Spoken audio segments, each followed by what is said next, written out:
સુરત શહેરમાં wheel tax ચોરીનું કૌભાંડ સામે આવ્યું છે, જેના કારણે મનપાની તિજોરીને કરોડો રૂપિયાનું નુકસાન થઈ રહ્યું છે। આ કૌભાંડમાં કેટલાક વાહન માલિકો શહેર બહારના નકલી ભાડા કરાર બનાવીને ટેક્સ ચોરી કરી રહ્યા છે।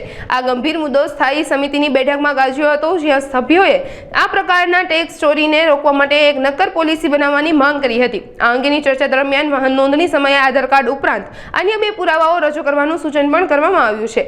આ કૌભાંડમાં સંડોવાયેલા અધિકારીઓ સામે ઉલટ તપાસ કરીને रिपोर्ट सबमिट करवानो आदेश आपवामां आव्यो छे। हमारी स्थायी समितिनी बेठकमां स्थायी सभ्ये रजूआत करी हती के कोर्पोरेशननी लिमिटनी बहार रहता घणा एड्रेस बतावीने वाहन टेक्सनी चोरी थाय छे। एमां घणा लोको एवुं करे छे के सूरत महानगरपालिकानी हद बहार रहे छे एवा भाड़ा करार बनावीने वाहननुं रजिस्ट्रेशन थई जतुं होय छे, परंतु आ योग्य नहीं। तमारा व्हीकल जो शहर में फरता हो तो तमारे कॉर्पोरेशन टैक्स भरवो ज जोईए अने आना माटे अमे कॉर्पोरेशन अधिकारीओ ने अने आरटीओ ने सूचना आपी छे अने एक तपास करवानुं कह्युं छे के जो आवी रीतना जो थतुं होय तो ते योग्य नहीं। जो तमे तमारा व्हीकल कॉर्पोरेशन हद में फेरवता होय तो कॉर्पोरेशन नो तमारे वाहन वेरो भरवो ज जोईए।